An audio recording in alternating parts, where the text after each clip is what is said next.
अपने को बताओ कि प्रेम किससे करना चाहिए, और अपने को बताओ कि आप प्रेम किससे कर रहे हो। किससे करना चाहिए और किससे आप कर रहे हैं। जगत से प्रेम कर रहे हैं आप लोग, क्या पाओगे? घाटे में चल रही है आपकी जिंदगी, फायदे में रहना है तो प्रेम भगवान से हो। जगत का प्रेम क्या देगा आपको? क्या दे दिया? तुम्हारे बाप दादे सब मर तो गए, क्या मिल गया उन्हें जगत से प्रेम करके? नुकसान में रहोगे। भरत जी की मां धन से प्रेम करने लग गई। माता कैकेयी, मुझे धन चाहिए, अयोध्या का राज सिंहासन चाहिए, मुझे धन चाहिए। और भरत जी को पता लगा कि मेरी मां ने धन को चुना, तो भरत जी ने मां को त्याग दिया। आज से तू मेरी मां नहीं, आज से तेरा मेरा कोई रिश्ता। भरत जी की मां ने धन को चुना और भरत जी ने राम को चुना। हाँ या ना? इसलिए मेरी मां, अभी भी मौका है। ये बात मैं किसी मुर्दे को समझाऊं कि बेटा राम से प्रेम कर, तो मुर्दा मेरी बात ना समझेगा, क्योंकि उसका टाइम समाप्त हो गया। पर अभी भी आपके पास टाइम है। जब तक आपकी आंखें खुली हैं, आपके पास टाइम है। आपकी भी आंखें बंद हो जाएंगी, आपका टाइम भी खत्म। समय रहते समझ जाओ कि प्रेम किससे करना है। हनुमान जी ने प्रेम किससे किया? गोपियों ने प्रेम किससे किया? भगवान से। इसलिए आप भगवान की पूजा में ना उलझे रहो, पाठ में ना उलझे रहो।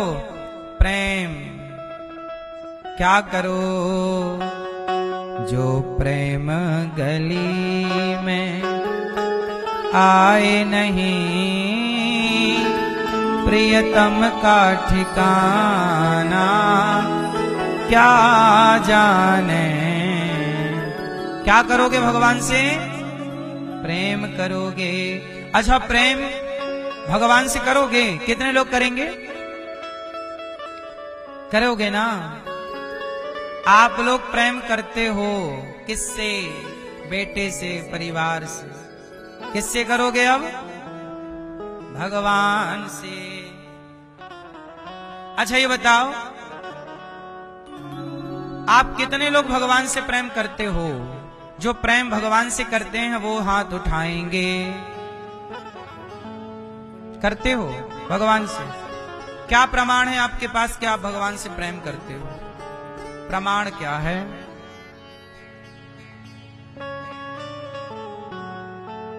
बोलो। बिना सबूत के जज साहब थोड़ी मानते हैं। फिर बिना सबूत के तो हार जाओगे केस। क्यों? आप करते हो प्रेम भगवान से?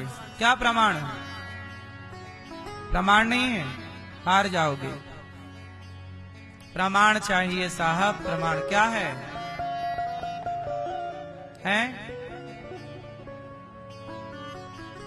प्रेम की पहचान क्या है? देखो, प्रेम का प्रमाण होता है क्या?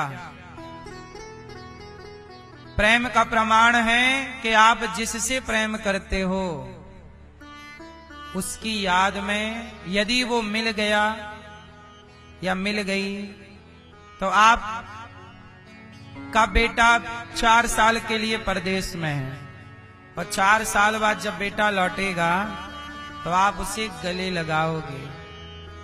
उससे मिलने के लिए तड़प बनी रहेगी। अब आएगा बच्चा, अब मिलेंगे, अब आएगा। तड़प रहती है। काम आप संसार का करते हो पर ध्यान बेटे की ओर रहता है। कहाँ होगा, क्या कर रहा होगा, खाया होगा कि नहीं, सोया होगा कि नहीं। और बेटे की याद में आप रो पड़ते हैं। हाँ या ना? जिससे आप प्रेम करते हैं उसकी याद में आंखों में आंसू जरूर आते हैं। जब जगत के लोगों की याद में आंसू आए तो जगन्नाथ की याद में आंखों में आंसू क्यों नहीं आए। इसलिए जब वृंदावन आओ तो वृंदावन आते ही प्रेम होगा तो बिहारी जी के दर्शन करते ही आंखों से आंसू की धार गिरने लग जाए। प्रभु आपने बड़ी कृपा की, मैं तो आने के योग्य नहीं था पर आपने मुझे बुला लिया।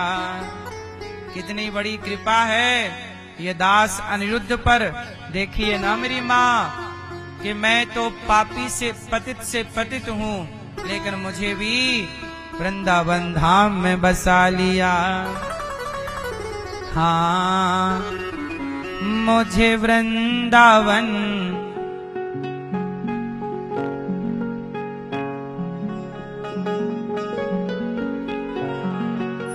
मुझे वृंदावन बसाया, ये कृपा नहीं तो क्या है। मुझे वृंदावन बसाया, ये कृपा नहीं तो।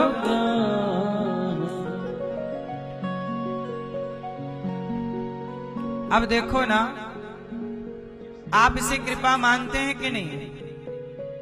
आपको भी तो बुलाया है, तुम्हें वृंदावन बुलाया, ये कृपा नहीं तो क्या है।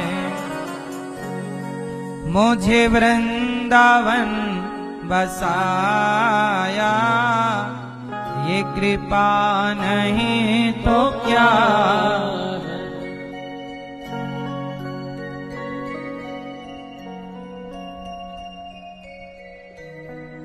क्या बताएं भक्तों, भगवान की कृपा नहीं तो क्या है। इसलिए हर हाल में भगवान से प्रेम करना चाहिए, भगवान की याद में थोड़ा रोना चाहिए, भगवान की याद में तड़पना चाहिए। भगवान से प्रेम करने वाला जब माला जपेगा तो प्रेम होगा। तो माला जपते जपते श्रीमन्नारायण श्रीमन्नारायण जपते जपते आंखों में अश्रुधार बह जाएगी। ये प्रेम है और इस प्रेम में डूबी हुई पूजा को भगवान स्वीकार करते हैं। अच्छा ये बताओ, जलेबी मीठी होती है कि नहीं? हाँ या ना? जोर से। नहीं होती। जलेबी मीठी नहीं होती, चाशनी मीठी होती है। जलेबी को चाशनी में ना डुबाओ तो जलेबी अपने को कैसे मीठा करेगी। जलेबी मीठी नहीं है, चाशनी में नहा करके जलेबी मीठी हो जाती है। बोलो हाँ, चाशनी में डुबकी लगाती है मीठी हो जाती है। ऐसे ही ज्ञान जलेबी की तरह है और प्रेम चाशनी की तरह है। जब तक आप अपने ज्ञान को, अपनी बुद्धि को, अपने आप को प्रेम की चाशनी में नहीं डुबाओगे तब तक वह जलेबी ग्रहण करने के योग्य नहीं होगी। चाहते हो कि भगवान आपको स्वीकार करें? आप कितने लोग चाहते हो कि भगवान आपको स्वीकार करें? चाहते हो तो उसके पहले आपको प्रेम में रंगना होगा। किसमें रंग? कौन सा रंग? कौन सा रंग?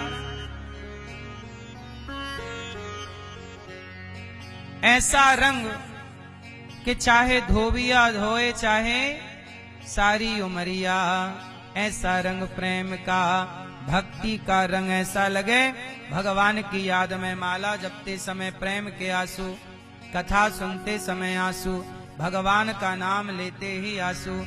ऐसा प्रेम पूछो मत साहब। जिनके आंखों में आंसू रहते हैं वो बड़े भाग्यशाली हैं। हम लोग तो पापी हैं, आंखों के आंसू भी सूख गए, बड़े अधम हैं, नीच हैं, दुष्ट हैं। आप लोग तो फिर भी भाग्यशाली हो, आप लोग बहुत भाग्यशाली हैं। ऐसे भाग्यशाली हैं कि आप भगवान की याद में रोते हैं, तड़पते हैं। कन्हैया को एक रोज रो कर पुकारा, कृपा पात्र किस दिन बनूंगा तुम्हारा। जब गोपियां तड़पती हैं, रोती हैं, आप लोग भी कई बार रोते हैं भगवान की याद में। भक्तों, वो प्रबल भक्ति है, तड़पना। ऐसी तड़प जिसके अंदर आ जाए ना, वो भक्त हो जाता। जो भगवान की याद में रोए ना, तड़पे ना, वो अभी भक्त होने में थोड़ा कच्चा है, कच्चा है। पक जाएगा ना तो आम कच्चा रहता है ना, कड़ा रहता है, कड़ा। वही आम जब मीठा हो जाता है, पक जाता है तो सॉफ्ट हो जाता है ना। उंगली गड़ाओ तो गड़ जाती है। कच्चा आम ना, उसमें रस नहीं होता, पर पक जाने के बाद उसमें रस होता है। कच्चे आम में स्वाद खट्टा होता है, पके आम का स्वाद मीठा। कच्चे आम का रंग हरा होता है, पके आम का रंग पीला होता है। कच्चे और पक्के में बहुत अंतर है। ऐसे ही कुछ भक्त कच्चे हैं, जो अभी आंसू नहीं आ रहे हैं, लेकिन कोई बात नहीं, सत्संग की डाल से जुड़े हैं तो आज कच्चा है तो कल पकने की संभावना है। बस डाल से टूटना नहीं चाहिए, क्योंकि यदि डाल से टूट गया तो वो जैसे रहा है वैसा ही रहेगा। यदि उसे कच्चा आम भी चलो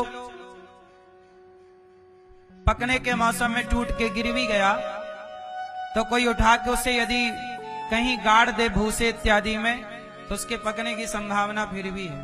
पर वो खेत में वहीं पड़ा रहे तो सड़ने की संभावना है।